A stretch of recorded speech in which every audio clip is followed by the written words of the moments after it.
Hello and welcome to the In Spite of Everything podcast. My apologies for the lack of an episode for a little over a month. I had been quite occupied getting a feature film out the door, and I'm working to keep more episodes coming. My guest today holds a plethora of skill, experience, and success that I think we can all learn something from. For 4 years, he was a level and systems designer for Bioshock Infinite. He designed Rimworld with Ludion Studios, which is the #1 top player reviewed game on Steam for 2018, from all categories. His book, Designing Games, A Guide to Engineering Experiences, is an excellent resource to add to your arsenal. It goes deep into some of the principles and practices of designing a game's mechanics and crafting emotion. With me today is Tynan Sylvester. Welcome to the podcast. Thank you very much, and call me Ty. So, very glad to have you. It's a real pleasure. So to start us off, do you have any games from your childhood that you think has influenced your approach to design? All of them. I mean, I feel like for me, I definitely played a ton of games when I was a kid, pretty much from age 3 onwards when my brother got an NES and I was allowed to play it sometimes. I mean, look, I did Mega Man and all those games back then. I couldn't say that there was one that really jumps out as super singularly influential. It's more a process of just building up a huge kind of library of reference experiences in your head where, anytime you're thinking about a design, you can think of, it sort of is similar to this and this and this and this because you played all these different games. So, I mean, that's what's useful about it. A single game, no, I couldn't pick one out that really comes out from that far back. Okay. And how early in your life did you realize that you had a knack for designing games? Has it only been video games, and have you also dabbled in board games, maybe? There's two levels. There's one point where I realized that I really liked doing it, and that was when I was pretty early in childhood. I was 8 or 9 years old. I used to try to design ridiculous card games or something, just really stupid things, which didn't even make sense. Often the rules weren't really clearly laid out. This was not something they were nearly unplayable most of the time. I remember when I was young, I used to go on the driveway. My parents had this big, huge asphalt driveway, and I'd get chalk and I'd draw a giant rectangle. It would be 20 meters long, and I'd draw all these platforms on it with little dudes or little monsters or something, and one dude at the bottom and a pot of gold at the top. And so it was designing NES platformer levels, essentially. What? With chalk? So there'd be a rope and a helicopter and a ladder and all these little combinations. Yeah. So I think that's probably where it started. But I wouldn't say I really thought I had a knack for it. I just thought it was something I was really interested in. Wow, that's pretty early on to know. No, it didn't even occur to me that this would be a career path until much later. I mean, when I was 15, I was in middle school. I started making levels for Unreal Tournament, and then had a very small to nothing role in this mod called SWAT, which later became Tactical Ops back then. Because I was so terrible, I couldn't really contribute anything, but I had a lot of desire to contribute things. Yeah. So I was around, and they sort of let me on the forums and do things, but I don't think anything really shipped from me. But I really liked doing it, but it was only when I was 17, 18, I was I could try to do this for a job. Yeah. Wow. So even sort of knowing a little bit early on that you had some interest in it, do you still currently have a little voice in the back of your head? You don't have what it takes to design a great game. Do you have that voice too, or is my brain trying to tell me something I should take more serious? Being honest, I don't think I have that voice. These days I'm pretty confident. Okay. Well, it's more the voice for me is was Rimworld a fluke or was it not? Because I've certainly looked at some games that other people have created, and in my opinion, some of the big successes were flukes. Not all of them, of course. But sometimes people do get lucky and sort of hit on something that really works. Yeah. So I'm sort of holding off judgment until maybe I make another game and see how it goes down, to sort of try to form some sort of self-image in terms of whether I'm actually good at this or not. But, I think I'm pretty good at least, Yeah, I think you are. I'm not terrible. You wrote a book before you made Rimworld. Yes. No, I worked at Irrational Games, which was doing Bioshock Infinite for almost 4 years. And right at the end of that, after that, I quit. I wanted to do indie. I was a little bit disillusioned with the whole corporate, game dev process because it's this giant team, and for me, I really wanted to have influence and make decisions. But it's not really possible to do that when you're on the bottom of a org chart with 150 people in it. So I saved up some money and I quit, and then I wrote the book, and it was largely just like me kind of putting together a lot of ideas that I'd had over the years and just like notes I'd written down. And I mean, I wrote design articles before that, but for me, the book was really a way of crystallizing things that I had been developing for a long time in my head. Yeah. And this comes from like reading other books, some of them about game design, some of them about screenwriting and psychology and all these things. I had a long commute on the train in Boston, so I got a lot of reading done. Which was actually really helpful. And then putting together, lessons I'd learned from earlier when I was modding and other things that I'd learned from watching the processes at Irrational. And so the book really was largely for me to crystallize what I thought, and then I could use those to actually make a game afterwards, which is what I did. Yeah. I'd actually like to talk about Rimworld for a second before we talk about the book. How did the design from the original idea change to what it is now? And what are some things that led to those changes? That's a kind of a process. I mean, one of the things that I talked about in the book, one of my opinions, I guess, about game design is that a lot of games, they really kind of work or they don't at a core level. And it's generally like you can't take a game that's fundamentally weak in the most basic interactions that it has and then make it strong by adding things or refining things. You really have to redesign it, which is a different thing to me. So, if you take the core of like the first person shooter, that's like, okay, you look at a dude and you press a button and a gun shoots and he falls over and he dies. And that's like the most basic thing. And, if you go back to Doom or like Wolfenstein, it's just that. And that core is really strong. People do that and it's really fun. And so all the stuff that's added around that is kind of strengthening that. But the fundamental mechanic is incredibly strong. So for me, the process of going towards Rimworld was really about trying to find that mechanic that I thought was strong enough. And that's as opposed to like just deciding on a game and being like, okay, I'm going to finish this game no matter what it is, right? Where you get into this loop where maybe the core design just doesn't work that well, but you're still trying to refine it, trying to optimize it, trying to add content to all this core that just doesn't work that well. Yeah. And so it's a huge waste of effort. And I see a lot of that out there. So I didn't want to do that. And the process basically came down to, okay, well, can I sit down and just analyze my way out of this and figure out on a piece of paper whether this new idea for core gameplay is going to work well? No, I can't. So the only real process is to just start prototyping stuff and see if it works. So, and then throw it out when you realize it doesn't. So I started out with, there were a number of games. This is the summer of 2012 we're going back to. There was like this zombie world survival sim. It was a little bit like Project Zomboid, but it was more like kind of roguelike mixed with FTL. So you had this little group of people and you'd like travel to from place to place and have different encounters. And so, sometimes there'd be like a house and it would be empty and you'd pick stuff up and leave. Or sometimes there'd be like a survivor you could rescue or survivors who would fight you, or a trap, or sometimes the zombies would show up and you'd have to get away. So honestly, I built it. I didn't really like it that much, though. It just wasn't developing well. So I took the code I could and I salvaged that to this other game, which I called Animus. I think there's actually a YouTube video of this on my YouTube channel.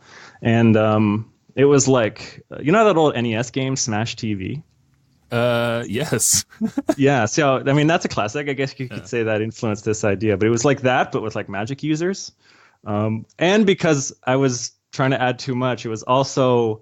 had like this audio surf style music synchronization thing where, and it was tower defense. So you had two magic users in competitive tower defense where they'd move around this arena against each other, and you could place down your own towers, and you had your creep spawners who would send creeps at the enemy, and so the creeps were passing each other in both directions, kind of a little bit like Dota works nowadays. And the creeps would come out like synchronized to this music track, so you could play whatever music track you wanted.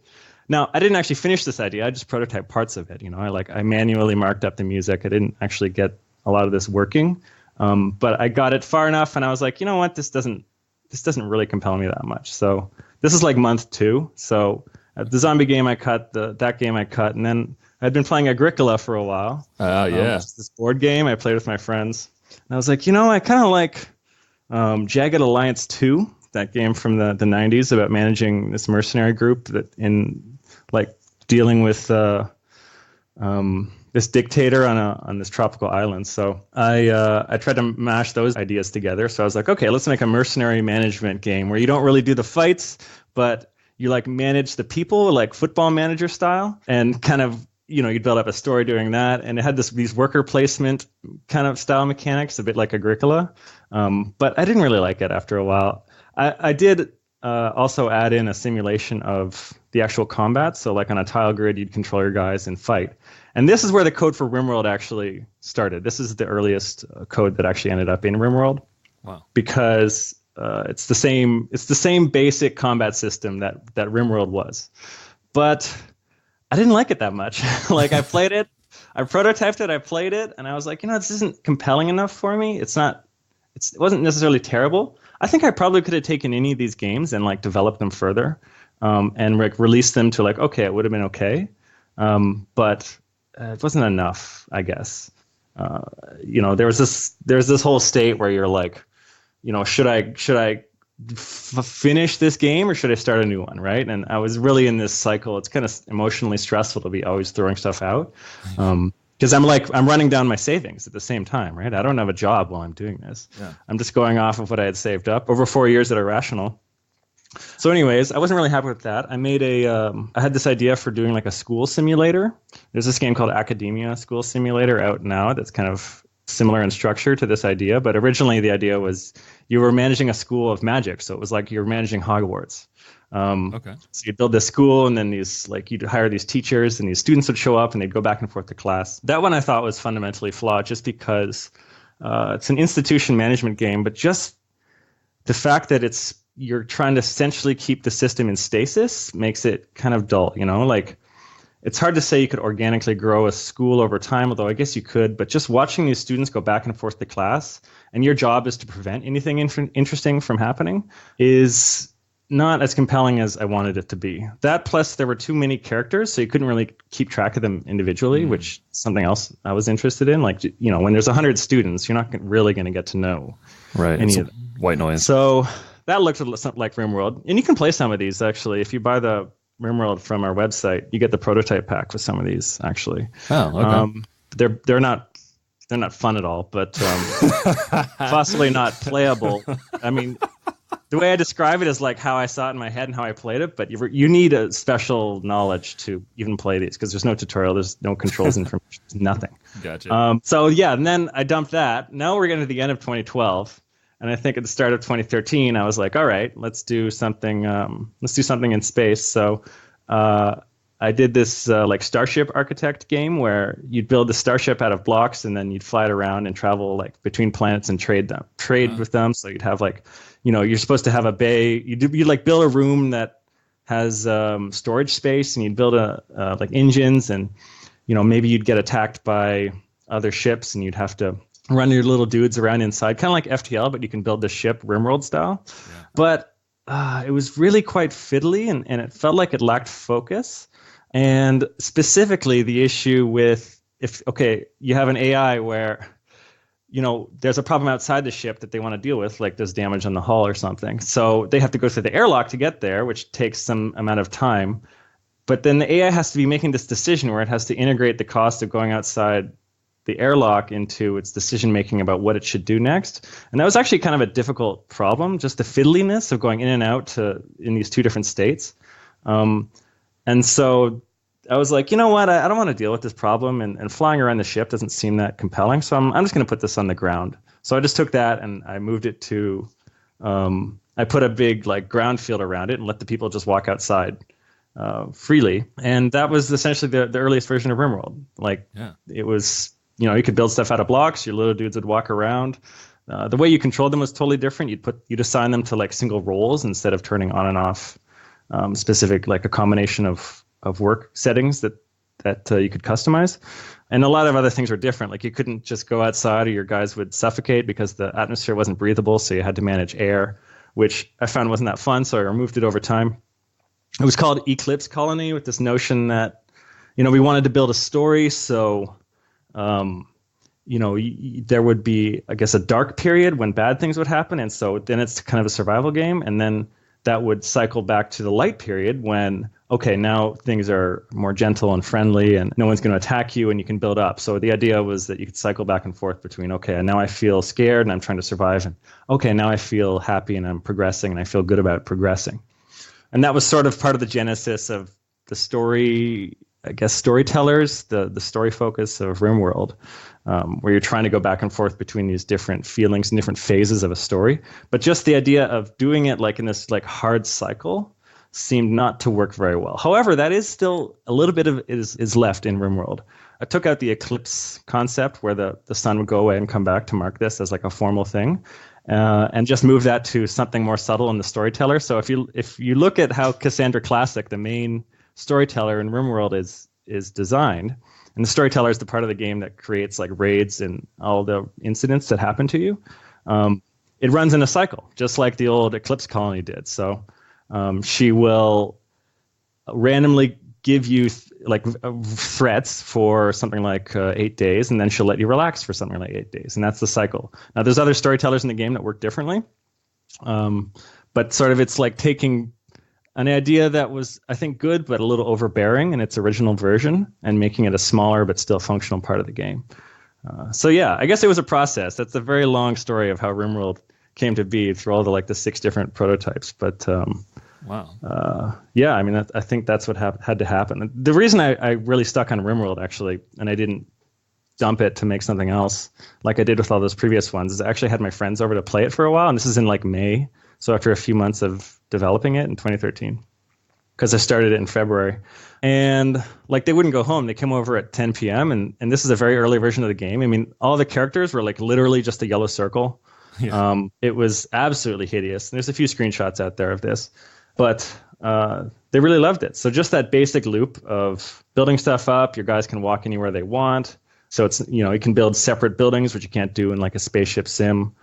You have a little combat system from the Mercenary game. So it's sort of like Rimworld is this Frankenstein monster of all the little pieces of different games that worked, removed from the structural elements around them that didn't work, and sort of adjusted to fit together.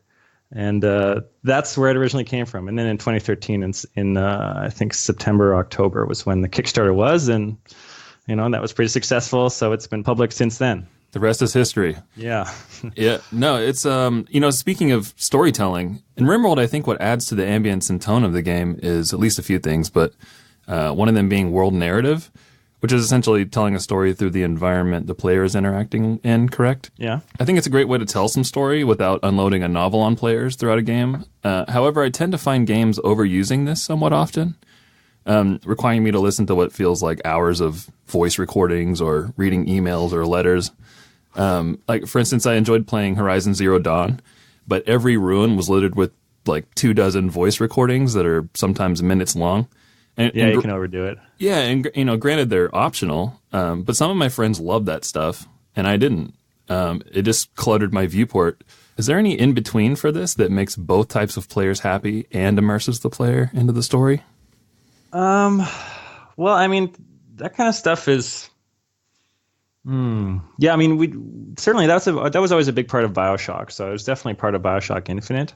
I mean, for me in Rimworld, the goal was always to have players kind of building the story on their own as they're playing and really experiencing it, as opposed to hearing about things that happened before. Yeah. Or looking at backstory, which is a little different than the most comparable game to Rimworld, which is Dwarf Fortress, where they're really about building this fantasy universe that has all this history built into it and generated randomly before your game even starts. It's definitely possible to overdo it, but I think if the quality is high and the player is clear on kind of a hierarchy of, okay, this is the part that you really need to know. This is the part that you probably want to check out, and these are sort of subtle little add-ons that you can look at if you're interested. If the player has some sort of signaling vocabulary where they can tell the difference between those things so they can customize their own consumption of the story, I think that would probably solve it. But it's not something I've really executed on, so I couldn't say with authority how you would do this in a System Shock style game. It's probably per project basis and based on whether you break flow or something. Yeah, I think the deeper concept is to come up with some sort of as I said, like a vocabulary where the player can tell which part is which, because that gets into the sort of general concept of letting the player customize their experience during play.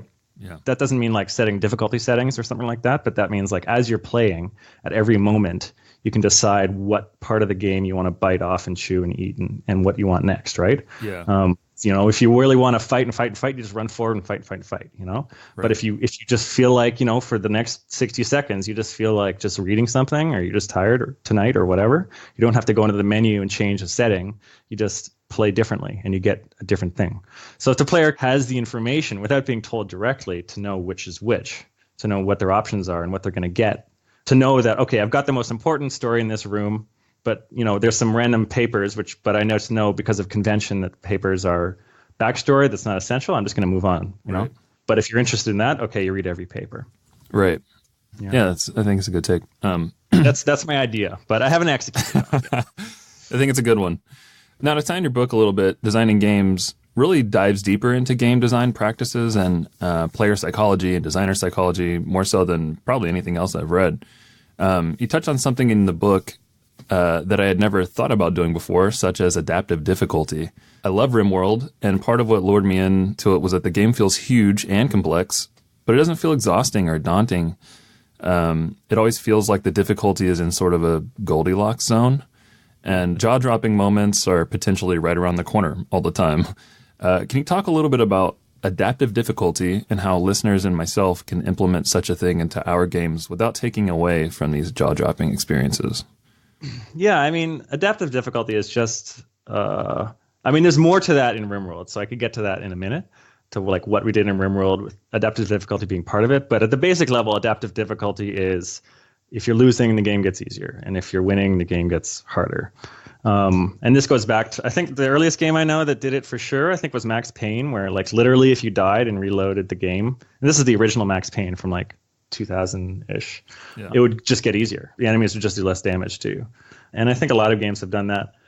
And the danger of that is if it's too obvious, people will start gaming it, or people will feel like they're being babied.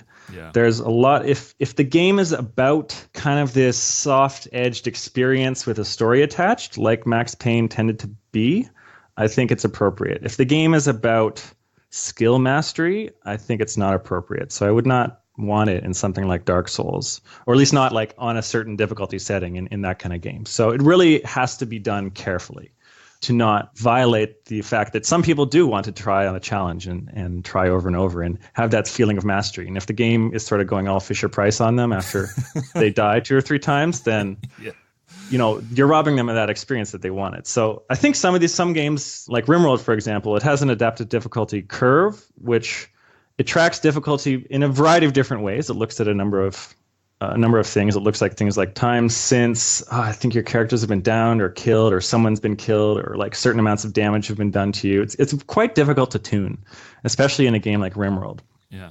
But it's tuned differently for each difficulty level. So if you're playing in the upper difficulty levels, like there's a very small effect. I can't remember exactly what it was. I think it should be either nothing or very small, versus if you're playing on the easy ones, it's quite generous. Like if you lose anything, then it's going to do everything it can to stop that from happening again. Because the player has essentially told you with the difficulty setting what they want. If they want like a wall to push on until they can break it down with their teeth and nails, then they're going to play the high difficulty. But the lower difficulty level players clearly are there for building something up or experiencing a story. And then the middle tier is kind of where it's difficult. So in Rimworld, like it'll definitely punish you pretty hard, but it tries not to absolutely kill you. Now in Rimworld, the other thing that the concept that's applied to make those kind of extreme experiences happen, but not just murder you to get that Goldilocks zone, is actually to widen the Goldilocks zone. So if adaptive difficulty has the system sort of trying to move to match your Goldilocks zone, as opposed to always being the same, then there's this other concept that I call elastic failure, where you try to widen the Goldilocks zone. And elastic failure means that you can lose, but keep playing and lose and keep playing and lose and keep playing and recover those losses. And it feels natural and it feels correct. So, for example, the opposite of this would be like, you're playing a shooter or something and you die and you just die and that's it.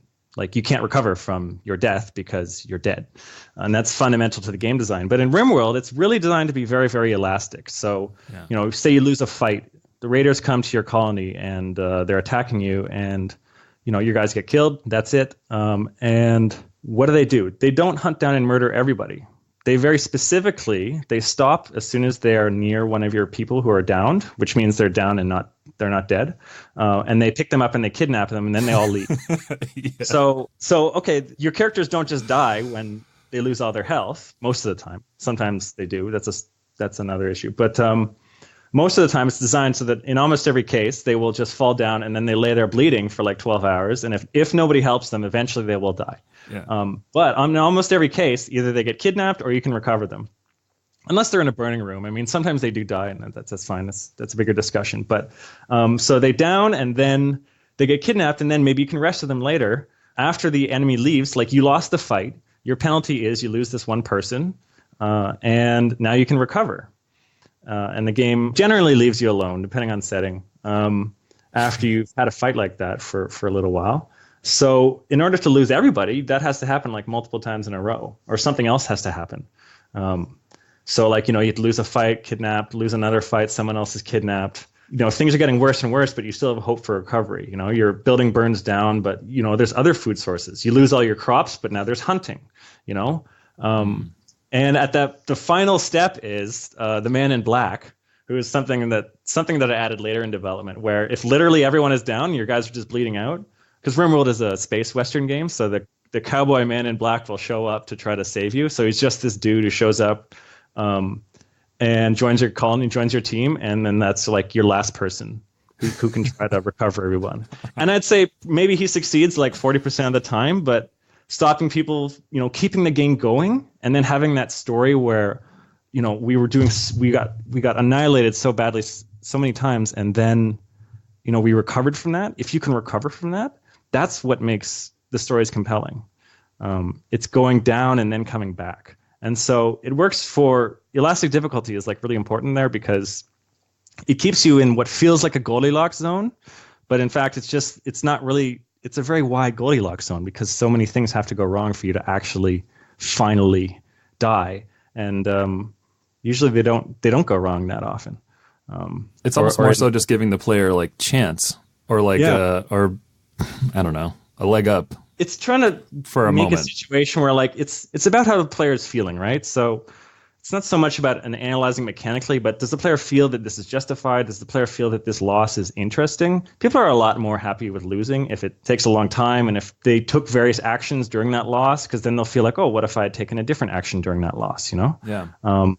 If you spread out the process over a long sequence of events, then it's just psychologically a lot more palatable to people because you have the sense that you could have done better.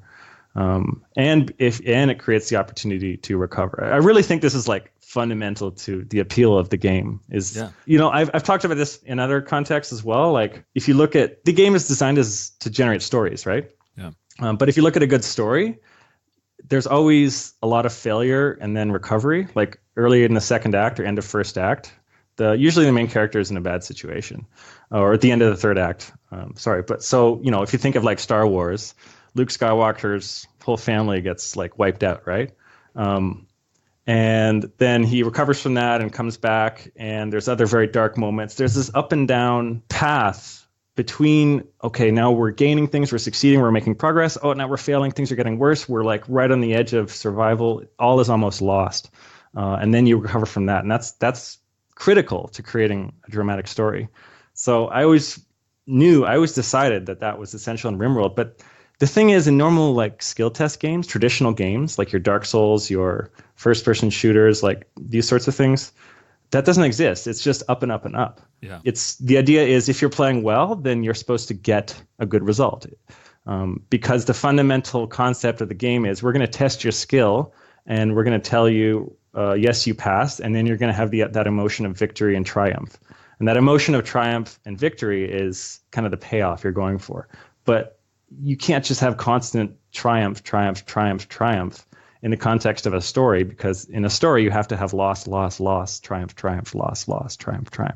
Yeah. So there's always been that tension, but it's specifically designed to do that, which I think is really distinct from a lot of games, and I think that's part of why it stands out. Yeah. I think it's a really hard balance. In particular, when I think about Rimworld, I don't even know how you would do such a thing. I lost a game of Rimworld once because an elephant got angry and broke in my door and trampled everyone in their sleep. And I wasn't mad. I felt bummed they all died, but I was also laughing and ready to try again. How do you even begin to create an experience like this without making it feel too random or messy? Well, I mean, I did just go over some of it. Try to create. I mean, that one is. It depends why the elephant went mad. Now, like, as that example, like animals will, in some context, they will keep killing people until they can't anymore. But there's also a mechanic which we tried to train players on, but maybe we should do this better, where they won't knock down doors unless they see someone fleeing through the door. So, like if you open the door and then try to close it. So if you just close the door, the animals will stay outside, and then you have these animals that are hanging around. Usually they leave after a day or two. Yeah. And this applies to mad elephants or wolves or rabbits or whatever is hunting you. So, yeah, I mean, that's like something we should probably train people on better. But, I mean, I don't know. I enjoyed it. I guess my thought like is the sheer ridiculously of it can make it amusing in a lot of these situations. oh my gosh, it totally is. A strong level of absurdist humor in the game, Yeah. which I think is natural. I mean, to me, that's sort of going with where the game system wants to go, just because to make a game like that was not absurdist humor would be extremely difficult, because you'd have to make sure all the game systems never do anything absurd, which is nearly impossible in a game with that much flexibility in it. Yeah. So your only option is absurdist humor on some level, which is why all these style of games like from Dwarf Fortress, Rimworld, I think probably Prison Architect and some others have absurdist humor in them. So, there's something funny about that. Yeah. I guess. The first time I was kidnapped, the emotion that went through me was so different than I was like, he's taking one of my people. He's taking one of my people. What am I supposed to do about this? It's ridiculous and almost darker than if he would have just killed him. Yeah. Like, what is he going to do to my people? Later. They'll call you back. You've got a quest to go save them. Sometimes. Yeah. Or you like while they're being carried away, you can chase the guy down and like shoot him in the back and get your person back. So it's like it tries, like you lose the fight, then they start kidnapping. Okay, failure. Like now they're carrying them away. You get a chance to save them, but you didn't. So failure again. Okay, now you have a quest. Like this is 30 days later. You get a quest to rescue them. You have a lot of chances to get back to where you started. Yeah. I think that keeps people going. It seems to keep people engaged because they feel like it's not over, Yeah. Do you have any advice for people who are trying to make their way into designing the next Bioshock? Oh, man, you should have interviewed Ken Levine if that's what you wanted. Sorry, I should have been more specific. I mean, if they would like to be a level designer or a systems designer, sort of your role more specifically on Bioshock. Someone who wants to work for like a large company? Yeah, someone who's trying to get in. Oh, yeah. Well, there's a number of paths in. Probably the most basic one is to just go and work QA at one of these AAA companies, because it just puts you in the building, ideally in the room with game developers, and you're working with the processes. You're just sort of seeing it all happening. And I think there's a lot of people who go from QA upwards. And I feel like that's a path that's open to almost anybody, but that's not what I did. What I did was modding, actually. Now, this is years ago, so I don't know exactly how things work now, although I don't see why it would be different, but I just did the job on my own for fun, for free. So I started out as a level designer at Irrational, and that's what I actually was for most of my time there.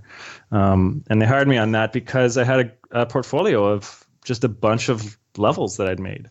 It's still up, most of it, at TynanSylvester.com. But, all those Unreal Tournament levels that I mentioned making, they were terrible in my earlier years when I was like 17, 18, when I was working on SWAT and technical ops. But, later on, I did improve. They became decent. I made a bunch of levels for Unreal Tournament 2003 and 2004. I made a whole mod. I wrote some game design articles. So, for me, it was just about making stuff, sit down and make stuff, which I always loved doing. So it wasn't difficult per se. It just takes a lot of time. Like a lot of time sitting in front of the computer alone, clicking the mouse on and trying to figure things out and just screwing up over and over and over and building up those reference experiences. Because if you have a good looking portfolio, I mean, that puts you ahead of a tremendous number of applicants, I think. So would you say it could still put them ahead of someone, for instance, who doesn't have a college education? Yeah, I don't think my education had anything to do with getting a job. I don't think I really learned very much useful from university. Yeah. And it never really came up during my interview process, and the skills that I presumably learned there never came up either. And moreover, I couldn't name a educational institution that for game development specifically that I think is really relevant or particularly good. You can do just as well or better on your own if you can self-motivate, which is kind of the key difference there. I mean, I always had the advantage that I just like doing it so much that I'm happy to sit down for, from 11 p.m. to 1 a.m. every night through high school and much of university and just make stuff. I love doing that. And just putting in that huge amount of hours, it's kind of hard not to succeed after enough time. Yeah. I don't think it's about education. I hire people now, and I mean, I'm working with probably over the years, I've hired 8 or 9 people for different roles, and I don't know anything about any of their educations. I don't know where they went. I don't know if they went anywhere. I don't know what they took or if they took anything, because I really just don't care. Yeah. I look what they've made. I ask them questions and talk to them. Education these days is not as good a signal as it used to be for competence. Absolutely. There's so many people going into educational institutions, and probably a lot of them, and me included, are not benefiting that much in terms of actual applicable skills that you can use on the job. You can design yourself a educational program of just making stuff much better than a school can, if you can motivate yourself. If you really need people around you and you want more of that social process, and that's essential to you personally, you might need to do an institution or a tech school if it exists, or just do something that works for you. Yeah. Yeah. I feel like often people go to 4-year universities for this sort of stuff, and I think a tech school at most would be best for this. I don't think there's any reason to have $80,000 in debt over something that you're going to use 1% of the information. It's unbelievably inefficient. It's crazy. It's totally insane. I don't have a super well statistically formed opinion of this, but my basic casual thought is that probably 70% of university students don't really need to go to do what they're going to do afterwards competently and well. If someone was not did not have a lot of wealth backing them and was young and wanted to move forward in their life, and is considering university or not, it depends on you, obviously, but you could very strongly considering just trying to get a testing job straight out of high school.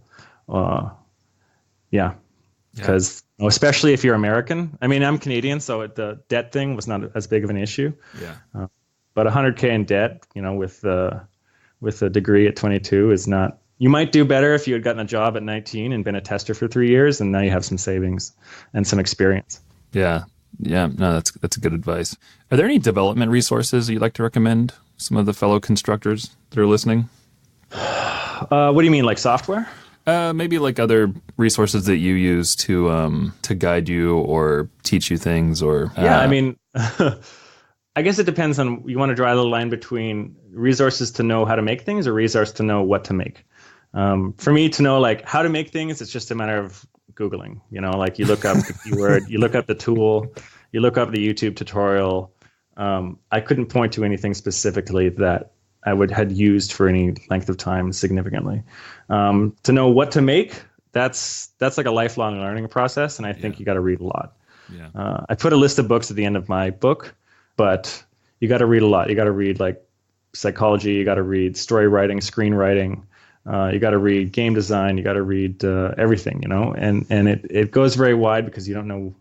It's hard to know what's going to come back. And fundamentally, to succeed in a business like game design, which is a global market where everyone competes with everybody, it kind of means in some sense you have to be the best in the world. Although you don't literally have to, because there are different genres. So, but players will generally just play the best game.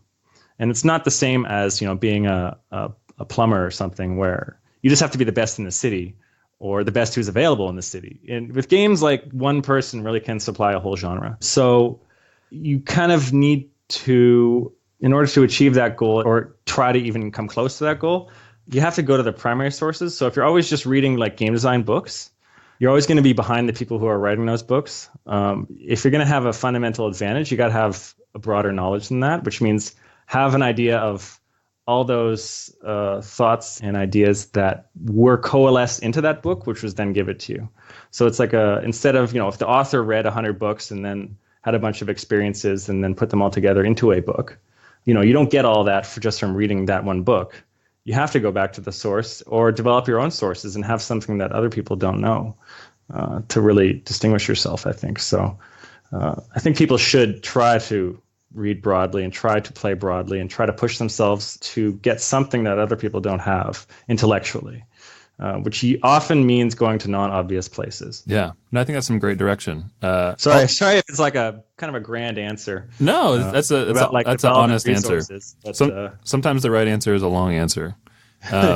Yeah. I also love that you're the first guest that's just said Google so far. Well, if you want to give me an example, but it's right. No, it was. What do you mean specifically? No. You gave a great answer. It was just I was like, why hasn't Google come up? That's like the number one thing I think someone would have said. You're the sixth episode, and it's the first time it's come up. Look, man. I mean, a lot of this, I think, a lot of sections of learning game development, you hit these brick walls that like some technical thing that just doesn't work, or something you just can't solve, and to me, like a big part of distinguishing success from failure over time is how people cope with that situation. Some people really have the sense that everything should sort of proceed more or less smoothly, and if it doesn't, then something's wrong, and you have to maybe they give up, God forbid, or they feel like they're screwing up or something. But no, it's actually entirely natural to just constantly run into these problems where you just don't know what to do or don't know how to solve it. Like I watched this time-lapse video from Lucas Pope, who did Return of the Obra Dinn, which is a great game released recently. And it was just a time-lapse of him developing the feature where the player's hand, like the first-person hand model, would reach out and touch and grab door handles and open the door. Wow. And all this happens automatically, and there's this various. It's kind of complicated because the hand has to be attached to the player, but it also has to attach firmly to the door handle, and so you can't just run an animation. It has to adapt to the way the player moves. But you watch the video of the time lapse of him doing it, and it's obvious that he has no idea how to do it. He doesn't know how to do it.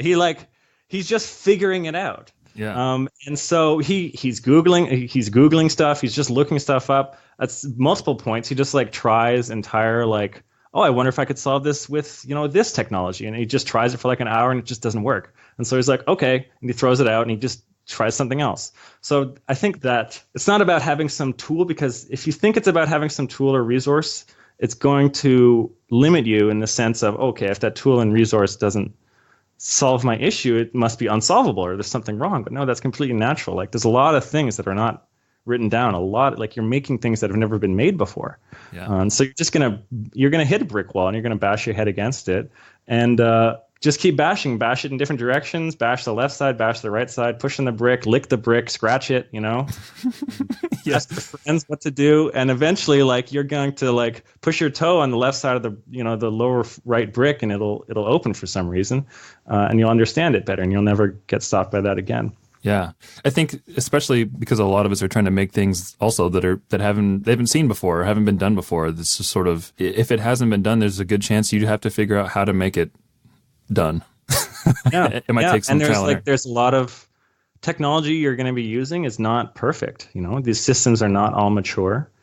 Even something like Unity definitely has technical issues in it that you have to work around and understand. Not everything is documented. You gotta develop sort of an intuition, and mostly just a relentless desire, willingness to just try to solve something for hours and hours or days if necessary, just to figure something out, and just try every different angle without giving up. Because at the end of the day, here's how I like to think of it, just psychologically. There's a given hours this task is going to take me. Now, I don't know what it's going to be, right? If I'm up against a brick wall, I really don't. Something's not working the way I think it should. something seems like it's broken, but I'm not sure if I'm just missing the information and I can't find documentation about it. I know that like from that point of view, there's a certain amount of hours, there's a number that it's going to take me to solve that. Now that's in the future, but it's not like if I tried for the rest of my life that I would never, ever solve it. I'm going to solve it. I'm going to figure it out. Like it's going to happen. It's guaranteed. It's just a matter of putting those hours in. Yeah. And to me, like that steadies me. If you feel like you're stuck, there's always something you can do. There's always deeper or another angle you can take.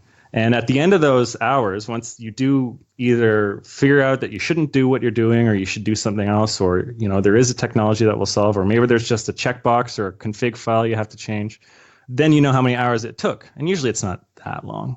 But before, it feels like it's infinite, but it's never infinite. So just go through it and know that it is finite, and you're not going to work on it till your grave. And know when to give up and like just try something else, because some things just aren't worth it if it's too complicated. Yeah. No, thank you for that.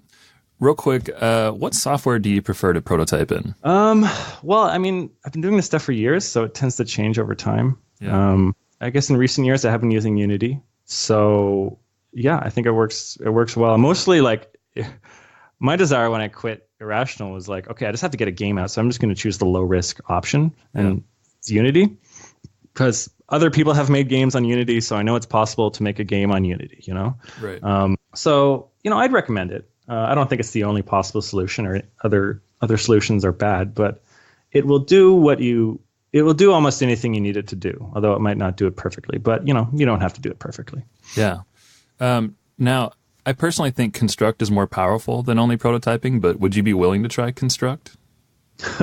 I would be willing. It's a question of if I could have the time or could justify the time, Yeah. Yeah. Yeah, I mean, if... I had to ask. You're on the Construct podcast, so... if I was younger, a different stage of my life, I would totally try it. I mean, I was writing C++ in Notepad back in university, which was probably a terrible idea back then. But wow. Yeah, and SDL to render stuff. But no, realistically, I won't try it. But yeah, it looks worthwhile. At least I might if I was in another situation. Yeah. So what's next for Tynan Sylvester?